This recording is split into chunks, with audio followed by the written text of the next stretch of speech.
Hello guys, social man here. তো আজকের first news হচ্ছে বাংলাদেশের সবচেয়ে বড় PC suggestion YouTube channel PC builder বাংলাদেশকে নিয়ে। পিসি বিল্ডার বাংলাদেশের বিরুদ্ধে উঠেছে এক গুরুতর অভিযোগ। অভিযোগটি হলো পিসি বিল্ডার বাংলাদেশ তাদের ভিডিওতে শয়তানি গুপ্ত সংগঠন ইলুমিনাটির প্রচার করছে।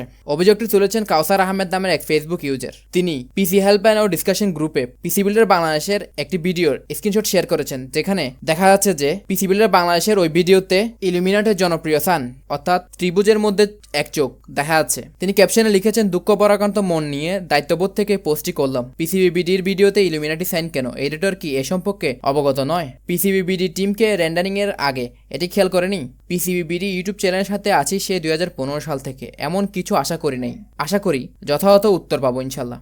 এই পোস্টটি দেখার পরে আমি পিসি বিল্ডার বাংলাদেশে সে ভিডিওতে যাই এবং দেখতে পাই যে 12 সেকেন্ডে ইলুমিনাটির সেই সাইনটি রয়েছে। এ নিয়ে আরেকটু গবেষণার পর আমি কাউসার আহমেদ নামের ব্যক্তিটির করা পোস্টটি খুঁজে পাই এবং সে পোস্টের কমেন্ট বক্সে পিসি বিল্ডার বাংলাদেশ একটি ক্লারিফিকেশন কমেন্ট করেছে। পিসি বিল্ডার বাংলাদেশ এখানে লিখেছে, বিষয়টা মজা করে দেওয়া হয়েছে, কিন্তু অবাক করার বিষয় হলো আমাদের দেশের কিছু মানুষ উস্কানি দিতে পারদর্শী, কিন্তু উস্কানি দেওয়ার আগে নিজের মস্তিষ্কটা কাজে লাগানোর প্রয়োজন মনে করে না। আপনারা আগে কখনো জিনিসগুলো দেখেছেন? মিম হিসেবে দেওয়া একটি জিনিস একবার দেখে নিজের ইচ্ছা মতো গল্প বানানো শুরু করে দিয়েছেন এক একজন। সুতরাং বোঝা যাচ্ছে যে পিসি বিল্ডার বাংলাদেশ এটি মজা করে অর্থাৎ সার্কাজম করে দিয়েছে। এর মধ্যে দিয়ে তারা কোনোভাবেই ইলুমিনাটির প্রচার করছে না। আমার মনে হয় এটি নিয়ে আর কথা না বাড়ানো উচিত। এবং আপনাদেরকে আরো জানাচ্ছি যে পিসি বিল্ডার বাংলাদেশ সে ভিডিওতে 12 সেকেন্ডের সেই ক্লিপটিতে ইলুমিনাটির সাইনটি ব্লার করে দিয়েছে। সুতরাং ধন্যবাদ পিসি বিল্ডার বাংলাদেশকে এই উদ্যোগটি নেওয়ার জন্য। নেক্সট নিউজ হচ্ছে আমাদের সবার প্রিয় ইউটিউবার আরএনআর ভাইকে নিয়ে। আরএনআর ভাই শুরু করেছে একটি নতুন বিজনেস। প্রতিষ্ঠানটির নাম হলো আরএনআর স্পেস।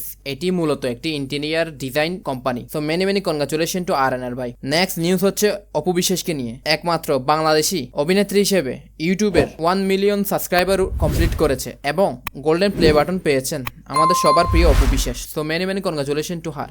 নেক্সট নিউজ হচ্ছে আমাদের সবার প্রিয় আহমদুল্লাহকে নিয়ে। আহমদুল্লাহর আসুন্না ফাউন্ডেশন জাকাতে টাকা দিয়ে স্বাবলম্বীকরণ একটা প্রজেক্ট পরিচালনা করেন। সে প্রজেক্টের অংশ হিসেবে আসুন্না ফাউন্ডেশন কিছু রিক্সা মানুষকে দেয় যাদের প্রয়োজন। একটা ভিডিও সামনে এসেছে যেখানে যাকে তারা রিক্সা দিয়েছে সে রিক্সাটি বিক্রি করে দিয়েছে। বিষয়টি খুবই দুঃখজনক। ভিডিওটি ভাইরাল হয়েছে, চলুন দেখে আসি ভিডিওতে।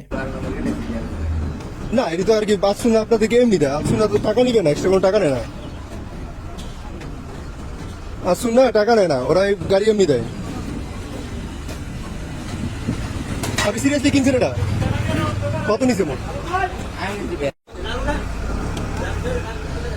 40,000 কেমনি বেছে? এমনি মূল গাড়ি বানাইতে কয় টাকা লাগে? পুরো গাড়ি বানাইতে কয় টাকা লাগে?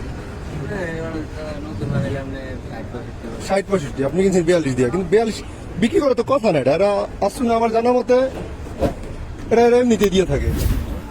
কিন্তু এমনি দিচ্ছে, আপনার কাছে বিক্রি করলো কেন? আমার কথা হলো এটা।